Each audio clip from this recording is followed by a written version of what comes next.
distinguished friends, guests, members of the Sangha. This is a special evening for us because we have with us Professor Robert Thurman. And he was gracious enough to give us a talk last year as part of our centenary series of lectures, and that was Sutra and Tantra, which is a sort of coming together of those two things, which is published in our Middle Way Journal. So please, if you want to read it, please purchase one of those copies you find downstairs. But anyway, tonight, thank you, Bob, for coming. Thank you so much. He was here on Monday addressing a very large crowd in the House of Commons in Committee Room 12. And the person who was making the introduction said, "I have never, ever seen so many people in this committee room." And it was literally bursting at the sides. That was a celebration of His Holiness's birthday.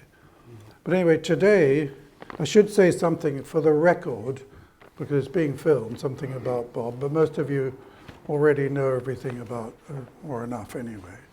So, he is the Padma Shri Professor Emeritus, is a teacher and practitioner of the Buddhist teachings, having briefly been a Tibetan monk, ordained by His Holiness, the Dalai Lama, author of many books on Tibet, Buddhism, art, politics, culture, and he was named by the New York Times the leading American expert. That was a joke. That was just a joke.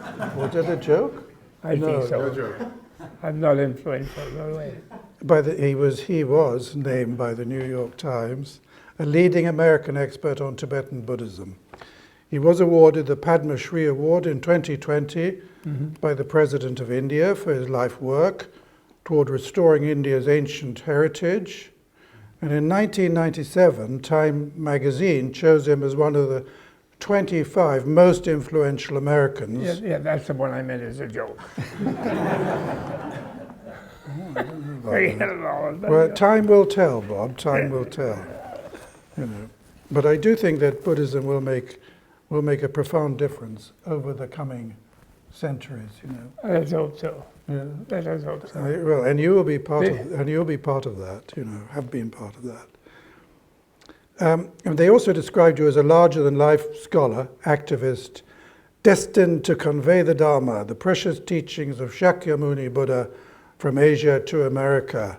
Professor Thurman served as the key Tsongkhapa Professor of Indo-Tibetan Buddhist Studies in the Department of Religion at Columbia University for 31 years until 2019. He is president of Tibet House, USA. And tonight, the title of tonight's talk is Understanding the Four Noble Truths and Correcting the Overemphasis on Suffering. Thank you. Thank you, Desmond. Thank you so much. Thank you very much. Actually, I'm very touched, just parenthetically, let me say, by being here in this wonderful historic place in London, and downstairs seeing all the many people, and I particularly like seeing Sir Edwin Arnold, who wrote The Light of Asia, which was a super mega bestseller in 1890s. People don't realize that. But anyway, what I'm seeing here, this wonderful painting of the Parinirvana of Buddha, and I think it's such a beautiful painting. And I'm reminded that one of my Japanese colleagues, Nagao Sensei, who was professor of Buddhist studies and Sanskrit at Kyoto University years ago, passed away now. But he once told me that he was hoping, and I'm wishing anybody who knows any Tibetan painters, that when Tibetans paint the Parinirvana, they show monks and people around being sad, but they never show, which in East Asia they show, the animals being sad. And there they are, they're crying, the elephant, and the leopard is upset, and the birds and everybody, all the animals are in the bottom of that painting, they're upset. It's so sweet if you have a chance to see. It's really, really adorable. And I hope if we have any Tibetan painters here, or people who commission or know Tibetan painters, maybe encourage them to add some sad animals when Buddha is leaving his body. I think it's so beautiful. So anyway, I'm very moved to be here with all of you, and with Desmond and Darcy and Wang Dula, everyone. And I love the Tibet Society, the Buddhist Society Journal, because when I wrote my first book, academic book, published by Princeton Press, called Tsongkhapa's Speech of Gold, which subsequently was reprinted as Central Philosophy of Tibet, because it's about Madhyamaka, And Madhyamaka, as one of my students once joked in Columbia, they said, "Oh, Professor Thurman, what about that ancient Jewish sect called the Mad Yamakas?" They teased me with that. Anyway, it's about Madhyamaka. So then they thought they would associate it with Murthy's famous book, the Central Philosophy of India, of Buddhism, right? So they put Central Philosophy. But I said, I gave the name originally Speech of Gold, meaning that usually, silence is golden, but speech is silver, So speech is not so good, in other words. But I was insisting that Tsongkhapa's speech, or Nagarjuna's speech, and these kind of people, this is golden speech, just as good as silence, in other words. What I meant by that. And then you had Stephen, I don't know if you were in charge at that time, 1960s, 70s, but Stephen Batchelor wrote, who I subsequently have certain debates with, but he wrote a very nice review in the journal here. And it was the first review of that book, and I was very grateful and appreciative at the time. He really liked it. He only couldn't understand why I didn't make it into 2 books, he kept saying, because it was, I had a long introduction. So today we're talking about Four Noble Truths, and I hope it doesn't shock you. I have a book which I meant to bring tonight, but I didn't, to promote it, called Wisdom is Bliss, is the final title of it. Working title of it was Buddhas Have More Fun. But then the editor of the publisher convinced me, and I agreed, that anytime with the Western audience you say Buddhas, and they think Buddhist. And of course it's questionable whether Buddha was a Buddhist, in fact, because there was no Buddhism when he became enlightened. But then he founded something that people think of as Buddhism. But I think of Buddha as a scientist, actually. And actually Max Weber a little bit agrees with me, the great German sociologist who really started with Emile Durkheim in France, but he really started the sociology of religion very strongly. And he had a real problem fitting in Buddha with all the prophets as a religion founder. Because Buddha met God, and like the others did, he met Brahma, but then Brahma actually encouraged him to teach, right? But Brahma didn't tell Buddha, go tell people that I'll save them if they believe in me, which is what prophets usually tell, because they usually meet God and God says, go out and promote me and I'll save them. But Brahma said to Buddha, I don't know how to save them. Please take a shot at it. And in the Kevada Sutta in Pali, if you know that sutta, Brahma tells Kevada, who's a yogi whose astral body goes to heaven and talks to Brahma. And he tells him that he didn't actually create the world, and he's not omnipotent. He's very powerful, but not omnipotent. But he doesn't want to say so in front of the smaller gods, the Devaputras, in his throne room. And he explains that to Kevala. I couldn't tell in front of them that I didn't create the world, because I was the first person here. This is in the Buddhist Sutta in Pali. I was the first person here in the new, after the Big Bang or the big whatever, the Indian version of that. And then the other godlings, when they showed up and they met me, they said, Daddy, you created it, what's it all about, type of thing. And at first I was honest with them and I said, I'm not your daddy. I don't know what's going on either. We're just all in it together. And then they got so threatened that I said, okay, I'm daddy, everything is cool, don't be upset. So then I couldn't tell in front of them, that I didn't create it. and therefore I can't control everything. And by the way, now I've told you that, you go down and ask Buddha what was there before the world, and how does it work and all that, which were the questions that he had asked Brahma, who wouldn't answer in the throne room. He kept saying to him, "Do you have an appointment? Why should I talk to you?" sort of thing. So then he said, "By the way, will you please ask Buddha to do me a favor?" And then Kevada says, "What do you mean? What do you want?" And he said, "Well, please tell human beings that I'm not omnipotent, because I love it when they're really happy and then they say, 'Thank God.' And so then I like their worship. But I really don't like it when horrible things happen to them, like holocausts or slaughters or children dying and things like that. And then they blame me because they think I'm omnipotent. So I don't want their hatred, I don't want their bad vibes. So tell them that we're all in this together, and that they should be ethical, and that they have a role, an agency in shaping their own future, which we call karma. If they treat the world well, it will treat them well. Like Buddha's theory of evolution, I call karma personally. Okay, so that's how I start. Nobody's too shocked here in the Buddhist audience. I love to tell people that story from the Kevada Sutta in Western audiences in America, because we do have, our evangelical fundamentalists there in America.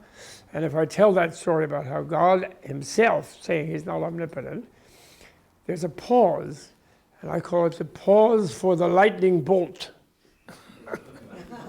for my sacrilege. And when it doesn't happen, there's a noticeable relaxation in the audience. Somehow I survived it, and they kind of take a break. They're all scared of God themselves, Therefore, they sometimes elect people who are not really that godly. Never mind. So, about the Four Noble Truths now. So, in the spirit of my understanding of the Buddha Dharma, in the commentaries on the Four Noble Truths, as you all, I'm sure, know, the truth of suffering, as it's usually translated, noble truth of suffering, dukkha, no, dukkha literally meaning what's hard to face. Stress, the noble truth of the origin of suffering, the noble truth of freedom from suffering, or the cessation of suffering, and the noble truth of the path to the freedom from suffering. Right? You all know that. But in the commentaries, what people don't normally know is that of all four of those truths, or facts, almost you could call them, as well as truths, only the third one is reality, real reality, let's say. The others are a kind of illusory reality or unreal reality. So both the suffering and the origin are a kind of process that is not unreal completely, it exists, but it's of a lesser reality, luckily, than the third one, which is the reality of nirvana. And of course, Buddha was very understated and minimalist in saying cessation of suffering. But I don't know about you, but when I have a tremendous pain and it ceases, it makes me happy. And we might say it's cessation, but the freedom from suffering, we can call that happiness, I think, honestly speaking. So that's where the fun is, the first, that's the reality, is the fun. And so Westerners have had this idea. Of course, one thing Westerners, and modern people even now, since the Western scientific materialist idea has become planetary, Westerners have a problem, which is that the modern Western people think they're the smartest people that ever lived on the planet. And our system of knowledge is by far the most far out. And how could some guy, barefoot, maybe with sandals, if lucky, with a toga, an orange toga, like a monk's toga, who lived before subways, the tube, automobiles, airplanes, nuclear weapons, whatever, how could he have a scientific awareness, a knowledge of the nature of reality, which is what Buddhists believe? We don't think Buddha was a great teacher because God told him to be a great teacher. We think he was a great teacher because he understood reality. And in my youth, I ran away from Harvard College finally. I was trying to run away from prep school before that. but I failed. But I did manage to run away from Harvard and went to India from New York to find out, because I was determined to understand reality. And everybody in our education system, and I went to a British school, by the way, in New York called St. Bernard's, and they said, well, the thing is, you can't understand reality. Human beings can't understand it. So you have to believe in God, the religious people told me, which didn't make sense to me. And, because I liked baby Jesus, but I really didn't like the one that you see every day. And I didn't like God doing that, if that was the case, so I didn't think that makes sense to me.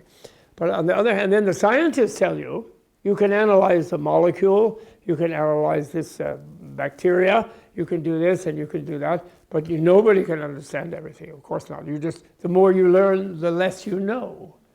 Following good old Socrates, how wisest man in Greece didn't know anything, right? He used to say, in order to draw out people, like a prasangika madhyamaka teacher, a dialogue teacher, So I was annoyed by that because, of course, I was an omniscient teenager.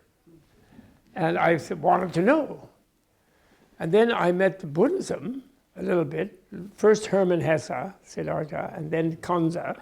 But anyway, basically the idea that not only can a human being understand reality, but if a human being wants to be happy, they have to understand it, and they have to understand themselves, and they have to deal with their own mental addictions, their kleshas, and they have to find their wisdom, and they have to find their patience, and find their kindness, and compassion, and so forth, and then they'll have a good life by understanding what life is. Don't you think? Well, you're a bunch of, this is Buddhist society. I hope that everyone agrees with that. So the point is then, we get great encouragement as human beings that actually we are adequate to our environment. And really, why Buddha has been popular in all these cultures, from China to Persia. Remember Mani of Manichaeism, which was, of course, a heresy to the people in Rome. But actually, he considered Zoroaster, Buddha, and Jesus, all three were his teachers even then. He already collected Buddha and Jesus. Not only modern hippies do, but he did, Mani did. Even though Augustine, and I think Augustine was Manichaean when he was in North Africa before he became more pious, St. Augustine. And so Buddhism has been influencing the West for a long time. And the reason everybody likes it is that person encourages them that they can be happy by understanding what's going on. So therefore, that's why I then changed the names of the Four Noble Truths, just, to cheer people up. I mean, the Noble Truth is not wrong, but there are some problems with that translation. And I translated as the four friendly, fun facts. And that's in my book, Wisdom and Bliss, if you want to follow that a little bit further. Now, the reason I changed noble to friendly is that the word Arya, which was the word Buddha calls Arya Satya, noble truth, the word Arya meant in Buddha's day a class term. It was no longer a racial term that Hitler and Sven Hedin decided it was, and some crazy Nazis in America even still shouting about that. It was no longer a racial term, but it was a class term. So the Arya, the noble in Buddha's time, was the twice born, not the mass of the people, but the people who went to church, which was the Vedic ritual. So Buddha changed that meaning, which we find out from commentaries, to mean someone who has developed a certain cognitive state, so that instead of being overly self-centered, they have become somewhat, at least, empathetic. So they have therefore become noble by identifying with the feelings of others to some degree, which is a cognitive difference that a person, as you know, small child is like me, give me the food, give me the milk, mom, hand it over the nipple. As a small child is naturally rather self-centered.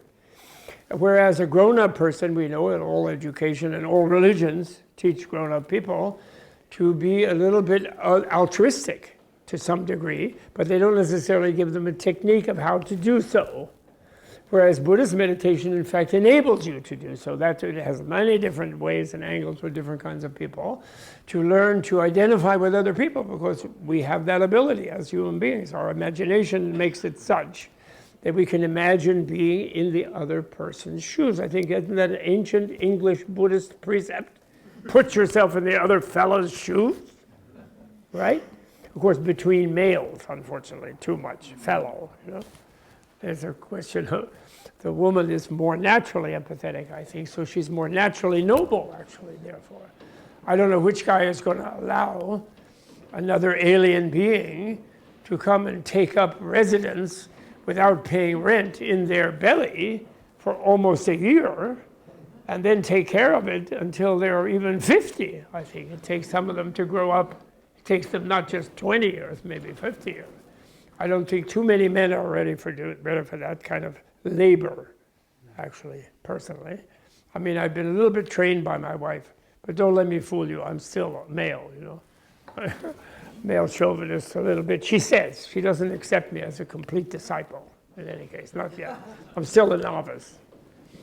So therefore, this Arya, or noble, means someone who has achieved a certain cognitive degree of empathy, right? And nowadays in America, we see someone on television who has no ability to empathize with anybody, and it's rather dangerous in a certain, when it's involved on a certain system, on top of a certain system, it's quite destructive. So we're learning more the value of empathy viscerally at America nowadays, some of us. But my point is, therefore, what I think that, so when we hear noble in English, we think of someone of higher class, because we don't know that new version of noble, of where you have noblesse oblige, because you feel what the other person feels and you don't want them to feel harm, because you feel it, or you identify with their feeling of the harm. So you have a kind of cognitive degree of empathy or altruism or compassion, if you follow me.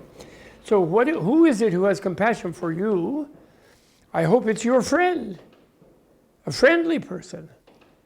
So therefore, they're friendly facts or friendly truths that some Buddha was friendly, although I have to admit that at least in the Tibetan tradition, there was a little exchange between Kaundinya, who was the leader of the 5 ascetics, or 4 ascetics, 4 or 5, I forget, 5 ascetics, I think, who Buddha taught the first 4 Noble Truths to, where they said to each other as Buddha was approaching, don't get up, don't make a fuss about that Shakya guy, Siddhartha, he's a wimp.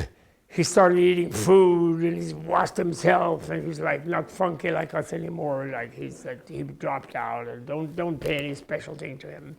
But when he came nearby them, his field was so strong, they became very respectful and they stood up and everything. And then kind of nervously, the leader sort of said, oh, hey, Siddhartha, pal. He said, hi, pal, he said, like you'd say. And Buddha said, don't say pal, I'm not your pal. I'm Buddha now. But that he was truly friendly, of course. He just meant they should realize there'd been some big change in him, and they should revise their view about torturing themselves, right? But he did say, according to Tibetan tradition, don't just call me pal, I'm a Buddha now. He did say that. So friendly, therefore. And then the word truth, when we use about satya, that's not wrong, I'm not saying that. But I think the early translators made it as truth because they were thinking they were encountering Buddhism was a religion. They would never think that it was something realistic, Buddhism. One of these weird people being monks, and also a lot of them were Protestants, and then Protestants never think monks are realistic. They think monks are losers. They're like running away from life. They're not bringing up a family. They're not like whatever. They're going out on a date on Saturday night. So they are losers. Unfortunately, the Protestant attitude is a little bit like that. So truth is like something you believe, and it can also be a proposition. It can also be a fact or a reality. In English, it has that ambiguity. But when we hear 4 Noble Truths, oh yeah, right, okay, that's a religion, and there's some stuff you have to believe. But the Four Noble Truths, you're not supposed to believe them. You're supposed to not believe them, actually. When you realize that you can suffer if you're ignorant, you're supposed to face it and acknowledge it, but you're not supposed to believe in suffering.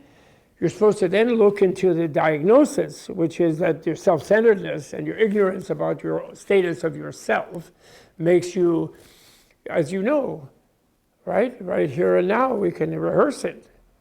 Everybody in the room feels the main thing in the room is what's happening in their mind. They're the center of the room, everybody. And people in the back may be a little irritated, somebody else is in the front. And people in the front don't realize that the people in the back are having the most important event in the room. My friend Steve is in the way back, he can barely see me. And so, but to him, he's the main thing in the room. Can't help it, he's inside his skin and his senses, sees it out of his senses. And so that makes us all very paranoid. And me, I'm talking. So I must be important, I think, right? I might get into that, My wife says so. She says, oh, my husband, don't ask him a question. He loves the sound of his own voice. So which is very good. She's always correcting me. So my point is, then you feel nervous. Because guess what? If you're the main person in the room, nobody else in the room agrees with you. And not only that, they have the goal to think they're the main person. And you don't agree with them, right? So this ends up with Hobbes, your British Hobbes, war of all against all, right? So that's the source of suffering. So that's not to be believed, that's to be understood and investigated. Then nirvana is not to be believed. If you go believe there's nirvana, that's not going to help you. You have to experience it. You have to discover it, you have to find it. And therefore, so you don't believe that one either. And then finally the path is a whole curriculum of education. It's an education of your scientific mind, your wisdom about what is the nature of reality, correcting your unrealistic worldviews. I never like also right worldview, right motivation, right ethics, right speech, right. That's sort of following a rule. You're right or you're wrong. Here in England, when as an American, I come here and everybody's on the wrong side of the road. And the right side would be on the other side. Never mind. My point is, realistic is, however, the fact. And so I have to be realistic that they're going to come at me from that side of the road and don't step in front of them. So I prefer realistic and unrealistic for samyak and mithya, But not right and wrong is not wrong, but realistic and unrealistic is in bearing with the fact that Buddha claimed to have discovered the reality of things, which is nirvana, which is therefore very accessible to us. We can attain arhatship easily in a single life. It's not that difficult. Nagarjuna says to the king that he's talking to, Your Majesty, don't think, okay, nirvana is for Sunday or for one day later, next life. Now I'm going to be a sinner, like that sort of thing. No, don't think that. Nirvana is very accessible. He says in the Ratnavali, Nagarjuna says. So anybody can become arhat if they really put their mind to it. And then, of course, to become a Buddha might take 1,000 lifetimes, except unless you do Tantra or something, super effort, But then you already did things in many lifetimes, so you would never even consider it. So none of them are just truths to believe in. They're facts to deal with. That's my idea. So therefore, friendly facts. Then I just throw in fun, just for fun, to cheer people up about it. And this is the thing. And I think that, for example, John Paul, Pope John Paul, in his book about faith, which actually the chapter on the non-Christian religions was actually written by Ratzinger, who became Pope Benedict later, who at that time of that book was the Grand Inquisitor, which what they call today is the Office of the Doctrine of the Faith.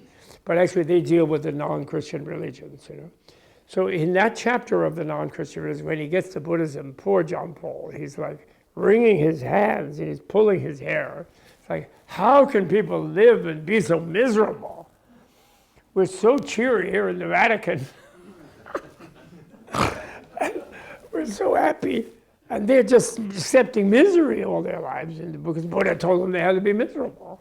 So this is a major misunderstanding. This is my topic tonight, so I'm sticking with that, managing to not rant and rave utterly. And so that's the thing. So this is a big misunderstanding, and I think it has to do with our Western problem, which we are coming close to correcting nowadays, that we're in fear of global overheating. Warming is not the word for it. It's overheating. And the great danger of the, what's it called, the aorta or something, it's called Kaorka. It's what will happen to England if that current in the Gulf Stream that brings the warm water up from the Caribbean up to Northern Europe, then goes under and drags the cold water down to cool it down there. It's called the Kaorka or something, I forget the acronym. And if that happens, we're in deep trouble in the British Islands. People are going to be in real, it's going to be freezing here, absolutely freezing, unlivably freezing. And not to mention the overheating in the tropical areas, So we reached a point now where we might be able to consider that our system of knowledge, which we call scientific materialism, might not be the coolest thing that ever happened on Earth. And there could be possible that some ancient people had a better understanding of reality than we do. The other great thing that has happened recently to our scientific materials that I love and to whom I worship and I attribute to Vera Rubin. And my friend Murray will know who that is. I don't know if any of you are astrophysicists, you will know who Vera Rubin is. But Vera Rubin is an astrophysicist, who passed away, was an astrophysicist, who discovered dark matter and dark energy, which could be anything from 10 to 50 times as much as the bright matter and bright energy, as far as in the standard model picture of reality. Problem being that it's dark, so they haven't seen it yet. I really love that. They were just about to tell us how everything works. And the natural scientists are the high priests of my university, and no doubt Oxford and Cambridge and everywhere. And the rest of us, the humanists, they allow us to putter around with some ancient philology and some Sanskrit and some classical Greek and whatever. But that's not really important. What's really important is reality and the exploration of it and the technologies that come from it, and especially the weapons that come out of it. In fact, to the politicians, that's what really gets the big budget. And so maybe we are a little backward in some aspects of our knowledge systems, actually. I think we're wonderful, though. Don't get me wrong. The Dalai Lama thinks, and I also do, that the material scientists are wonderful in that they broke away from the Inquisition, and the muzzling of Galileo and so forth, and they really observed nature, and they really discovered a lot of great things. But lately they've been stuck in that ridiculous idea of materialism, that it's only matter and there's no mind. That is really simplistic and childish, actually. And why? Why do I say that? I'm sorry if anybody's a scientist, I don't mean to be rude. But if anybody, and then they think that somebody discovered that when you die, then you discover the nature of your mind. You have a big fat experience of being nothing, which means that your mind is nothing right now, except that your brain tricks you into thinking that you're here in the Buddhist society chatting with me about cheeriness of Buddhism with its nirvana, But really, you don't have a mind. You don't have a soul. And when you die, you're nothing. And therefore, everything you've done in your life that's really good, it doesn't matter. And if you've been Putin or any other dictator and killed tons of people, Hitler, Genghis Khan, that doesn't matter. There's no consequence. And so young people today in the planet, bad future of the planet, or in America anyway, I don't know in Europe, but in America, they're committing suicide at an alarming rate because they falsely think that their problems will go away just by blowing their brains out. But meanwhile, you blow your brains out, and then your bardo body, which is like a dream body, has one heck of a headache. Unfortunately, your problems go with you. It's much more commonsensical because, in fact, There's one thing that the scientists didn't yet discover. And what is that? They now have dark matter and dark energy. That's far out, and that's great. I hope. And black holes, they're working on that. But nobody yet discovered nothing. They assure you from MIT or Caltech or Oxford, the science department, you will not be having a future life. They assure you, it's like selling you an indulgence to eternal anesthesia. They're telling you. But who discovered that? They're empiricists, right? They only go by what you discover. So who got the Nobel Prize for discovering nothing? Anybody? And you know what they'll tell you, my natural science colleagues? They will look, they'll roll their eyes. Must have been a mathematician. This is what they'll come up with. And then often they mention, poor guy, I don't know his work, maybe Laplace, some French mathematician, they'll mention that. Discovered nothing. Meanwhile, Dalai Rinpoche's book, The Golden Road, about the influence of India on Europe in ancient time, in the first millennium, will tell you that the Europeans didn't discover nothing, namely the zero, and therefore the digital mathematical notation system. They didn't discover that until the 8th century. So the Romans had no decimal system. They couldn't add a zero until they were lousy accountants. They were terrible accountants, the Romans. And the Chinese didn't discover it either. Only the Indians had it. It came from India. In dictionaries, you might find the Arabs had it because it came through Baghdad. But the Arabs found it in India. So the zero, which to us is totally intuitive, right? Zero, the 1 column, the 10 column, the 100 column, the 1,000 column, right? We learned that in school, like long addition, multiplication, whatever, we learned that. We think that's normal and intuitive. Everybody always knew that. No.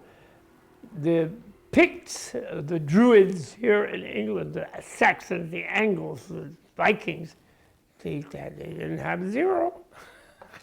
They couldn't have a CPA. In the Elizabethan, by Elizabethan they had it. Okay, they had zero. Okay. Now we have AI, right? Digital. So therefore, the 4 friendly fun facts. So His Holiness is much more polite than me about the Western knowledge system, and he spent 40 years now talking with Western scientists. But unfortunately, the conversations were a little bit one way, if you ever went to one, Mind and Life, which is the Westerners telling him how brilliant they are, and how wonderful their neuroscience is, and how wonderful their astrophysics is, and how wonderful their biology is, and blah, blah, blah. And he listens and learns, and he's really excited about it. But they rarely ask him a question. And then the people managing tell him, oh, don't say too much about the mind. And I remember one of actually former student of mine, who is a professor in Canada nowadays, who was a bit of a student of mine as an undergraduate. And I remember him at the end of one Mind and Life saying to His Holiness, from my point of view, rather patronizingly, he said, well, Your Holiness, we'll think very hard for the next meeting, very much, and we'll try to think about how can we bring mind into our theories? How can we fit it in? Maybe there is such a thing as a mind. How can mind matter, in other words? And they're all nodding very graciously. So this is looking at them. And of course he didn't say a peep. He didn't say a word. And I had to be quiet, I had to be polite, Give me a break, I didn't say it. I didn't say anything. But that's a thing, So inner science, in India there's a concept called Adhyatma Vidya. And in Buddhism, actually the word for Buddhist was Adhyatma Vidyavan, actually. Someone who's concerned with the inner science. And that was considered the king or queen of the sciences, psychology in a way, you could say, because of their notion of the, and generally that's the same for Sankhya, Vaisheshika Vedanta, all the great Indian philosopher people and yogi people, they actually, all of them shared that belief that the human being can discover themselves, can understand themselves, can even deal with their unconscious. Long before Freud, they know all about the unconscious and can deal with it, and does face it and confront it in deeper meditation, and can do really maybe the myth of Hercules cleaning out the Augean stables is a matter of a human being grappling with their unconscious, with the eros and thanatos, and the one that Freud never mentioned, aletheia, primal ignorance, primal misknowing. Primal lust, primal hate, he found, but he didn't really think about primal misknowing. I think in Greek it would be aletheia, who even apparently drives Zeus crazy when she afflicts him. So they had that in Greece, but that Freud did not get involved with that. So that's the thing. So cheer up, in other words. Subtitle of my Wisdom is Bliss book, or Buddhas Have More Fun book, is cheer up, everybody. Even, I think the weird oligarchs, East and West as well as East, who feel that an extra billion is worth polluting the air and water and whatever it is, to whatever degree, even though they can't even spend even parts of 1 billion. Maybe they need 200-300 billion. Although we notice that those who have hundreds of billions, all they want to do is go run away to Mars. So it doesn't look like it's much fun having all those billions, actually. It looks like a burden to them, indeed. But I think maybe they will fail to destroy our planet. They will fail to put us in a state of eternal war and chaos. They will fail to destroy our wonderful US Constitution. And they will fail to destroy the wonderful thing you have in England, which I think was our inspiration, in spite of it's a rebellion against King George. But I think our inspiration, at least I guess I'm hepped up from going to the House of Commons the other day. I love the idea that the Prime Minister here has to go to a room once a week. I guess I don't really know how often, hopefully once a week, at least, maybe sometimes several times. And then the backbencher can shout at him or her and tell him what an idiot he is, etc. And although maybe he won't listen or change his policy because of that, at least it shakes him up, and he has to develop a little empathy and kind of placate the backbencher. And that is the source, I think, of the democracy, and where the inflation of the ruler doesn't go megalomaniac and then start really harassing the poor people and making life horrible for them, which we see happening anywhere. And in modern time, with modern social control technology for dictators, which is the least efficient possible method of governments in the world, they will just destroy their own people every time, much more than enemies, is they destroy their own people. Putin has killed many more Russians than Ukrainians already in this particular thing, his own people. And then like Stalin, he can't afford to stop because he couldn't have those soldiers come back and try to be civilians because they wouldn't be controllable by him. Even with all his secret police, they would realize they have to resist, So he can't stop himself. So that's why we have to stop him from outside, like we had to do with Hitler, But people are not waking up to that. They don't want to really realize that. They want to make peace, on the line of control. That's ridiculous. You can't, because he can't stop,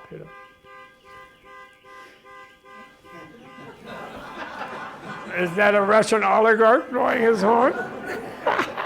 I'm just kidding. Isn't it called Londongrad sometimes? A little bit. I'm just kidding. I shouldn't get political. You guys will really get horrified if I really go political. So, not that I was just supposed to not think about politics. But actually, Avalokiteshvara, Dalai Lama and His Holiness Karmapa also, and also a number of other lamas, and also women, Tara.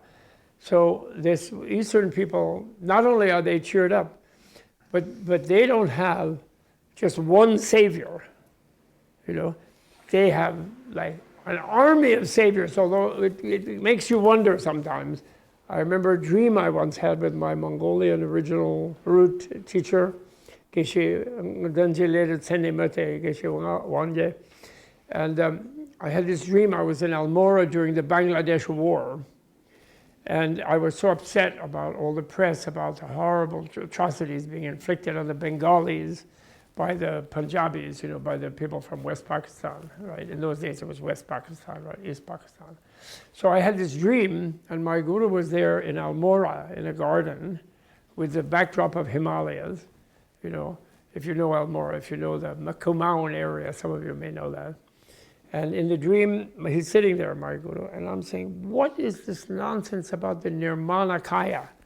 In Mahayana, body of emanation, where Buddha can be many beings to save others from suffering, and like many Taras, and many Avalokiteshvaras, and many Jesuses, that really basically means, many of them. Where are they? Where is even the UN blue helmet there in Bangladesh, I'm angrily saying, where's that Nirmanakaya? And he doesn't say a word. He looks grim, and he just sits there. And I'm angrily shouting at him. Very bad for your guru, But he always said, I'm not your guru, I'm just your friend. He was such a great teacher. He said, if I say I'm your guru, if you say you're my guru, to him, and he agrees, and then I get angry with him, it's a great sin, he said. And when I criticize you, you could get angry with me, he said. Of course, naturally, I lose my temper all the time. So I'm angrily shouting at him, and then he just got bigger and bigger and bigger and bigger, and pretty soon he blotted out Trishul and Nanda Devi, these 27,000-foot peaks, that you see from Almora, if you've ever been there. And then that was the dream, But it didn't satisfy me at all, actually. I would like to see the Nirmanakaya and all the Taras in action, stopping these lunatics, who are causing so many unnecessary deaths, even as we speak here now, right now. But somehow maybe it can work out. They all do get reborn, and hopefully they'll end up in a good neighborhood with a nice mom. Hopefully. I know that's no solace to the family that loses him, of course. So I think that's it. Maybe you have some questions. Is that it? I think I probably overdid my time even. I'm looking at Desmond. I have no idea. We have time for... If we have time, we could have a couple of questions. If anybody has a question. We've got some from the floor and some from online. What happened? Some from online and some from the floor. Sure. I think we start from the floor. Okay, from the floor or online? The microphone. But I can't hear from online, so have you got to tell that me. microphone? And I'm a little bit deaf, You have. So I'll try to hear as best I can. Yeah. You've got a mic. Well, no, for whoever wants to ask a question. Well, Who would like to ask a question? Okay. You're live now. Robert, thanks a lot for this amazing teaching. Clarified a lot for me. Please speak very slowly because... Oh, yes, sorry. And could you please speak on the third truth of cessation and how is it associated with the words which Buddha proclaimed upon his enlightenment when he said that he realized truth, which is luminous, profound, peaceful and... Sabshi Dörtel Elsel Dumaje. Is this cessation? Chuchi, Dujitawo, Chuchi Kornye, Sula Tenjan Gor Mindukbe, Mima Nakritel to Chikpone. That verse? Yes. That's one I do remember. Is that the one you want me to expatiate a little bit on?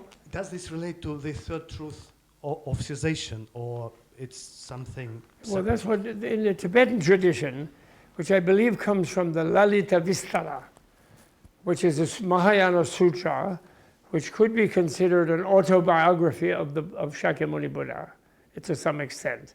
If you take the Buddhist view, Western view is, of course, Mahayana sutras are all made up by Nagarjuna and other people. They have a very rude way of trying to take apart Buddhist history from the Buddhist point of view. But from Buddhist point of view, Buddha taught the Mahayana sutras. And actually, they can't prove otherwise, although they say so. So anyway, Lalita Vistara, which literally means the greatest show on earth, like a circus. And in that, Buddha said that when he attained enlightenment, the verse that he said was, Sabshi Turtel Dumaje. So I have discovered a deathless elixir-like experience or reality, which is peaceful, which is profound, which is free of complication, which is light clear. We always say clear light, but actually it should really be translated light clear. It's transparent, actually, rather than a bright light. It's a transparency. It's a third type of mass and energy. Not bright mass and energy, not dark mass and energy, transparent mass and energy. More comprehensive than both of them, actually. It's Buddha's discovery, but never mind. So profound, peaceful, light clear, without complication or elaboration or fabrication, Turtel, Dumaje, and then the real shocker, uncreated. So uncreated means right here and now, this is not really happening. It's happening, but it's not really happening. My old Mongolian teacher used to say, human beings are correct that they're real. Because he knew that I and people coming from other non-Tibetan traditions have a tendency to think that emptiness means nothingness. And somehow the solution is to have an experience that you don't exist. So he used to say, people are not wrong. They're all real. But the problem they get into is when they think they're really real. So we're only unreally real. And we have an illusory, and he never said quite like the Vedantins say, totally illusion, which would mean we're totally unreal. We're just only like an illusion real. So we're a little bit, our reality, our sense of reality, our perception of something is always a little more than whatever we perceive. That's why it's illusory. It's like you look at your reflection in a mirror, and what you see is a mistake, actually. You have a misperception. Because you see someone who looks like you through a window in another three-dimensional room of a bathroom looking like your bathroom. That's what you see. But you correct it instantly because you know it's an illusion at the same time, which in a way you only know by inference, actually, from past experience. But it's so fast, the inference, that you correct your misperception while you're having it. And so non-dualistic enlightenment is a little bit like that. That's when you know you're illusorily real, magically real, but not really real. And then that way you can correct your perception of thinking you're miserable and realize that you're alive. And therefore, and since you're alive as a human being, intelligent, compassionate, wise, connected to everything, you're in nirvana right now, in the Buddhist society, in London, in the Western year 2025, in the full moon of Taurus. Or as my friend told me, the beaver moon. Sounds really quite busy, doesn't it? Beaver moon. They call it the beaver moon, I don't know why. Something like that. So why did I get into that? I forgot. Cessation. What was the question? Cessation. Yeah, so subject. Oh yeah, then he says it's like the elixir, deathless elixir, he said. Because in a way there's no death in the sense that we think of death as a state opposite life. That's what he means by dudzitawa, like no death. But actually, if death is just a transition, like going from this room to the next room, then there's no death in a certain sense. It's like in geometry, if you have a line between two rooms, when are you ever in the line? You're never in the line. As you know, the real line has no width. So anything you see is a very narrow rectangle. So you can't be in that narrow rectangle. So actually you're just in one or the other, And so if you understand death as like that, which is more normal, we die every night. Every night we dissolve into unconsciousness. And we falsely are taught by our natural scientists that death is just a sleep state of eternal, and which we don't fear, actually. We're very blasé about it, because why? When at night, when we're really sick and tired and we've been stuck with some weirdo from New York giving us a lecture and we're late at night and we'd like to go to sleep and forget about it, we welcome unconsciousness. And we welcome not being sensing any kind of thing. And if we don't fall asleep, we take an Ambien to go to sleep, because it's unhealthy for us, we think. And then the darndest thing happens. There's no sense of time in the sleep unless we're lucid dreamers. And we just wake up and we got to go back to work or whatever. But luckily we feel stronger. Actually, this is one of my favorite things. This is the proof of clear light, or light clear. It's the proof of Buddha's discovery. Because if you sleep and you're unconscious, but the world is not nothing. When you're unconscious, you're nothing in a way. You feel you're nothing. So, but the world doesn't become nothing, does it? You have even no sense of time when you sleep. And yet you wake up. And then when you wake up, you feel better. I was annoyed about that Buddhist lecture. It was so irritating. I didn't understand this and that. And he talked incessantly. And thank goodness. Now, but this morning I can kind of take it. Oh, I remember that was funny. Or this was nice or something, you know. So you feel better in the morning. Well, that means you're not lying in nothingness, even though you're unconscious. That means there's energy. It isn't just your digestion either. Your digestion is hard work. Your stomach is trying to deal with whatever you ate, especially if you're not a vegan. Where do you get the strength? You get the strength from light clear, which is this gray energy, neither bright nor dark, transparent energy. It's the infinite energy of nirvana, of compassion, of reality. You know? That's the reality Buddha discovered. That's why you feel better in the morning. So then, if when you die, it's like going to sleep, hopefully. That's what my wife always says, oh yeah, I want to just go to sleep. I know, please, I want to die in bed. She's constantly threatening me, because we reached 80. We're in our 80s, and our friend told us, Bob and Nina, you were fine in your 70s, but now you have reached where you're in your 80s, and believe me, she's 90, the lady who told us that, she's still alive. She said, 80s are not for sissies. So she's constantly saying, but the point is, if when we die like that, it's like when you sleep, when you had a really great day, you probably have a really nice dream, very likely. You didn't watch 3 horror movies during the day. You had a great day. You did something nice, you were generous, people were friendly with you, you were friendly with people. And then you will wake up in a nice womb, in a nice neighborhood, with a nice mom, 3 or 4 months later, but you'll have no sense of time, if you're lucky. And then if it's in London, in a nice neighborhood, you'll toddler down to Eccleston Square, and you'll meet Desmond or Darcy or their legacy people years from now, because you're all going to live for another many years, all of you. Nobody's allowed who comes to Buddhist society just to pass away and drop out in this time of planetary need, because you're the cheery people. So that's therefore there's no death. I have a book that I like. It's not my current one, so I'm not promoting.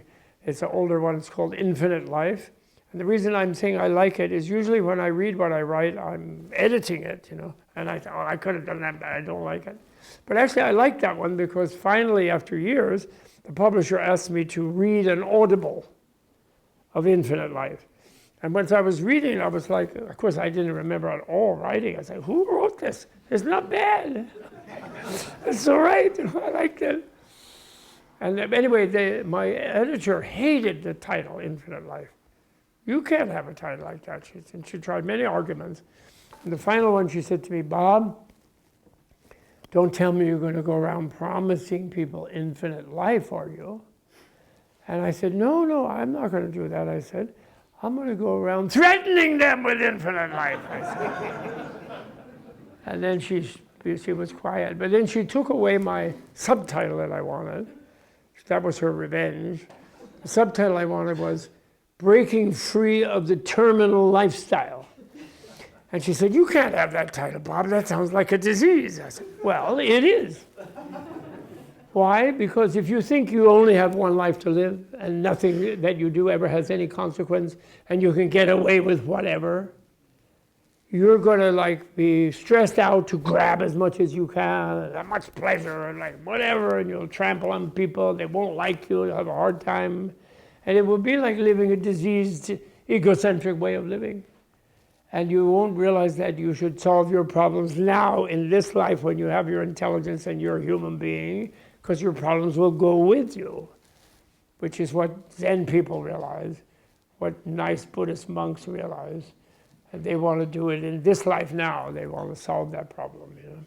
And they will do that. A lot of lay people will do it too, don't worry. I'm sorry, never mind, don't worry. A lot of lay people will do it. My original guru didn't want me to be a monk, and even His Holiness didn't. And it was a little strange. We were such buddies, you know, when I met him 61 years ago. And we became true buddies, you know, because I already spoke Tibetan pretty well. I was very good in language. And we would chat away, and he would ask me about Freud and the Constitution and stuff like that in Tibetan. And I had to make up words, you know. And we had a lot of fun. And I think he agreed with my Mongolian teacher, who took me to him because I was determined to be a monk. Although he kept telling me, you're not supposed to be a monk. You were born in New York. There's no monastery there. But I wouldn't listen. And then he introduced me to Dalai Lama and said, this crazy boy is very smart. He loves the Dharma. He speaks Tibetan already. And he wants to be a monk. And so I brought him thinking maybe you'd make him a monk, because I'm not making him a monk, this Geshe. But then he said, I was so annoyed with him. He then said to him, but my advice as an old Mongolian who has lived in New Jersey for 30 years now, or 20 years by then, is don't make him a monk. He said, I said, what do you mean? Now you're telling him don't make me a monk and you brought me. So then His Holiness took his time and observed me and this and that, and him and the old lady Rinpoche. But then he finally did, because I just kept pestering him so much, you know. But then I was a real pain in the neck to the Tibetans when I became a monk. Because, you know, Tibetans like to eat dinner. But the monk is only supposed to eat until noon. And the New York weirdo, you know, is running around. Why are you eating dinner? We should all have only brunch. I'm annoying all the Rinpoches, like terrible. So they were happy, I think, when I quit, you know. But His Holiness, I had to quit after a while, because I had a realization that I would have no credibility in America actually my daughter once said, when she saw a picture of me as a monk, years later, my Uma, she said, oh, look, Daddy looks like Henry Miller in drag.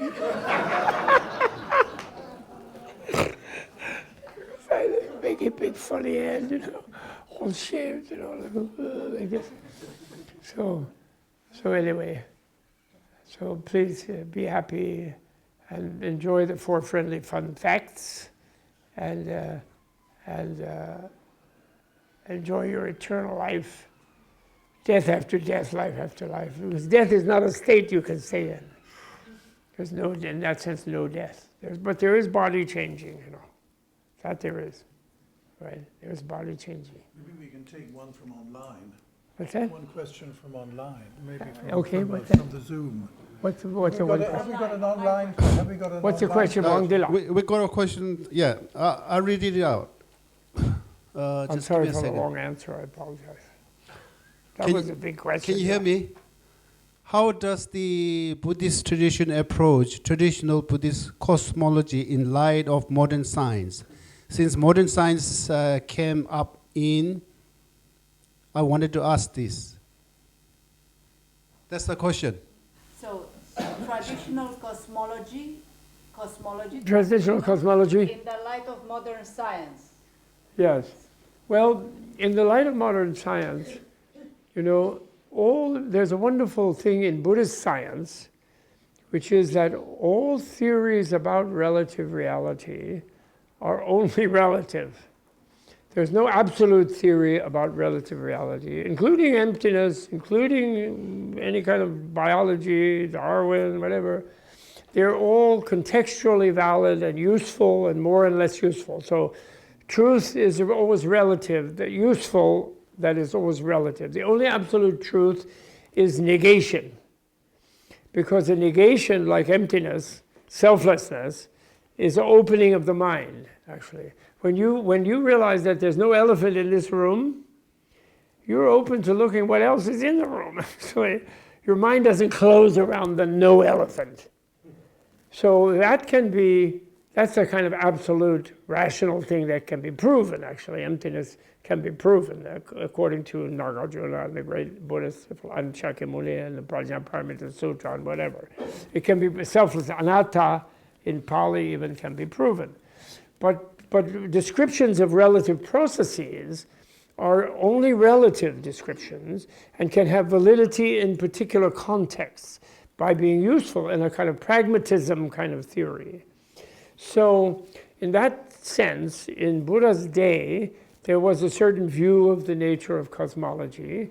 And I must say that the reason that the Indians invented the decimal system and got to work with zero, long before any Europeans or any Chinese or any other Mongolians or anybody that we know, was that they were having to calculate a lot of amazing astronomical things and predict eclipses and huge aeons and kalpas of time and so forth. So they were dealing with huge numbers, actually, in their cosmologies. And, His Holiness, again, in his tremendous politeness, he likes to say, oh, yes, we thought the Earth was flat. And you guys are so clever, you flew your spaceship around and your satellites are going, and Elon Musk has all of his like, whatever they are, flying around so you can all have your internet everywhere. And so you're so smart, He will flatter the Western people like that. But actually actually my friend Carlo Rovelli, who I'm very respectful and I love him a lot, who's an astrophysicist nowadays, who discovered Nagarjuna, by the way, and realizes about relativity, actually, about the ancient, because emptiness really only means relativity. You all know that. Emptiness does not mean space. Some people think emptiness means that I should meditate till I space out and that'll be fine. That's wrong. Heart Sutra, this table is emptiness. Body is emptiness, sensation is emptiness, recognition is emptiness, emotion is emptiness, consciousness is emptiness, and table is emptiness, that means. So that's what transparent mass and energy means. Emptiness is transparent mass and energy. It's everythingness, not nothingness. It's everythingness, and actually what it is really the original theory of relativity. In a way you could say absolute relativity, which is a contradictory expression, but you could say everything is empty of any non-relative element. So that makes it 100% relative, and that's why wisdom becomes compassion, because you're stuck with everybody. You think you're free of Bob Thurman bothering you, and then when we leave this lecture, no way. I'm going to be your mom in another life, or I'm going to be the brat biting on your nipple in another life. We're all totally interconnected with everything. Therefore, wisdom mandates compassion because you're interconnected with everything. If you're interconnected with everything and there's no escape, non-duality, there's no escape, what's the one logical way of dealing with everything you're interconnected with? You have to love it. You have to be nice to it. And then it will be nice back, is what the cheery thing that Buddha says. Mahamudra. You know what Mahamudra means? It doesn't mean big seal, like a seal with a ball on its nose in the zoo. No way. Mahamudra means the great embrace, where all of reality embraces you in a loving embrace, and you embrace all reality. And that doesn't mean you have to go molest any particular part of it either. That does not mean that. That's very important to notice. I think you all may know what I'm talking about. You don't have to do that. It means that everything loves you and you love everything. That's what it means. And you do that when you totally can't get away from it all. In a way, it's survival to love it all, you know. Because if you love it all, it'll love you back, and then you'll have a nice time. You dislike it all, you're scared of it all, you hate it all, you want to dominate it all, it will dislike you a lot. So that's wisdom is compassion. That's what emptiness means. It means relativity. So in that light, back to the question, what Rovelli says, only the Greeks discovered that the Earth is a stone in space, and he picks on Anaxagoras for that. He writes a book about it. But actually, Mount Meru, even with oceans and hells at the base, the old Indian cosmology is a stone in space, actually, because they predicted eclipses very accurately. Their Vedic astronomy and astrology and all interconnected is very excellent. And that's how they invented zero, because they needed to do serious mathematics. Not to mention they had fantastic merchant enterprises, which were very connected with the Buddhists. Buddhists liked the business people. Buddha did. He was a traitor to his own class, the warrior class, because the warrior class is a bad way of expanding wealth. Why? You get a big, really good deal when you conquer somebody. You take everything they had, but the problem is you kill your customer. So you can't make a deal next week because you've destroyed them. So much better is trade. And please read The Golden Road about ancient India. And amazing. To Indonesia in the east, and to China, the Tang Dynasty, and to the Romans in the west. And I was truly amazed, because of the detail I didn't know. Imagine Cicero or Tertullian, I never read Tertullian, I don't know, even though they forced me in St. Bernard's to learn Latin in the 3rd grade at British school. But they were complaining about the draining of gold out of Rome into South India, across the Indian Ocean, because all the wealthy Romans wanted silk and porcelain and spices, and all the gold was leaving, like a big complaint, just like the Brits, you were upset about all the tea, you know what I mean, and all the silver going to China about the tea. I don't know, you know that story of the 19th century, I think, right?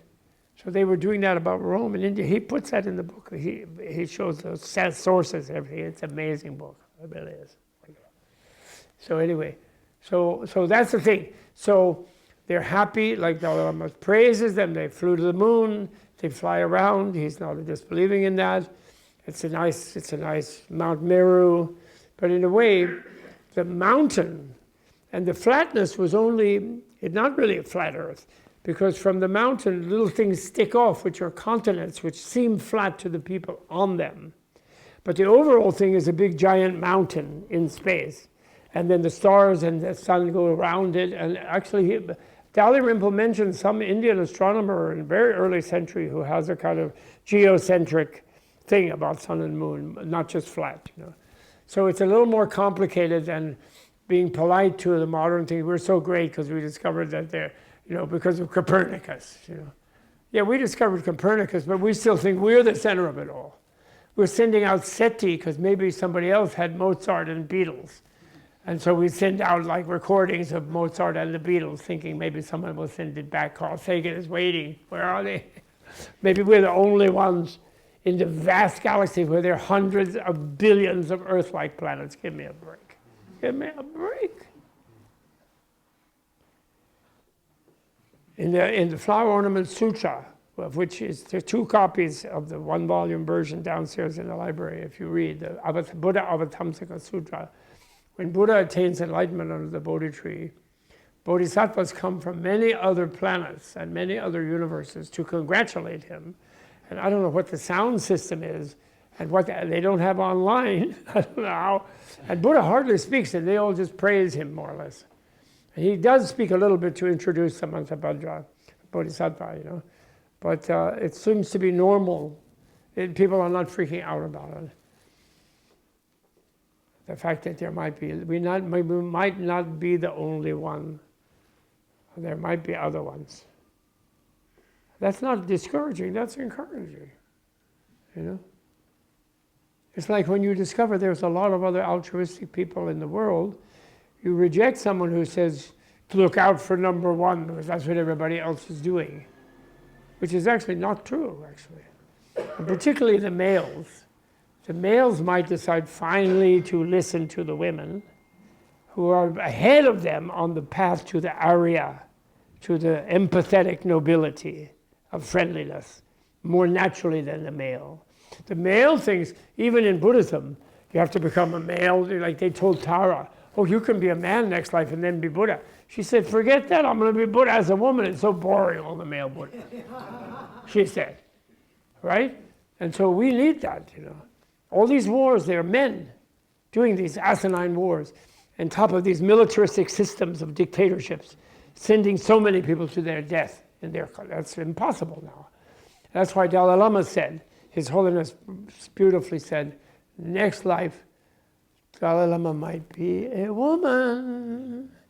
And all the male Tibetans looked like really nervous. Because even they are a little macho-ish, a little bit kamba, macho. Even Tuvas are maybe occasionally a little bit macho. Even the Tuvas, the Ubas. But what he meant by that is in leadership, the male is pure cortisol. The female is oxytocin. What's happening all around? How to work this out? Let's negotiate. Let's figure it out. Who's going to feed the cat if we have a fight in the family? You know what I mean? The woman is more empathetic naturally.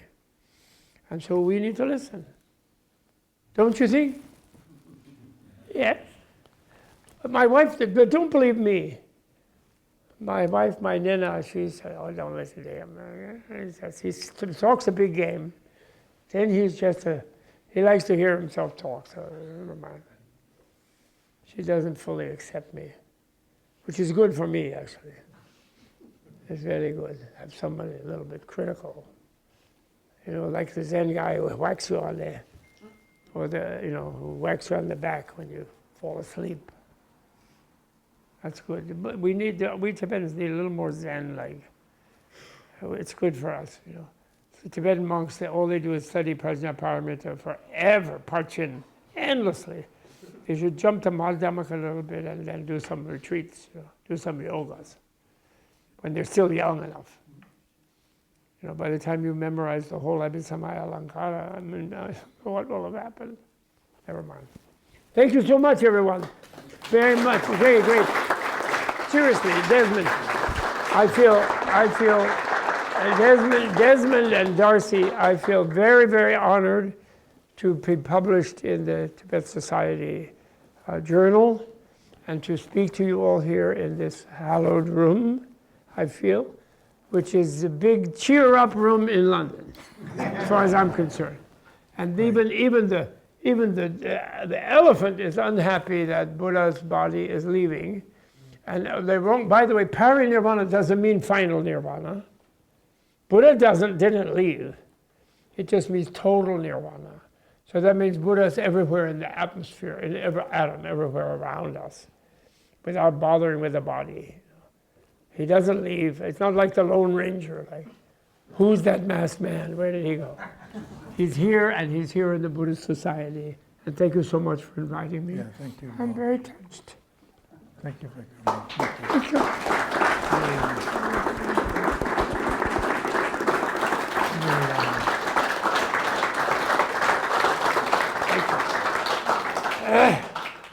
Okay. We will have time to have some tea downstairs, at least a bit, and you can talk to Bob. So, thank you so much, Bob. And thank you all for coming. Thank you so much.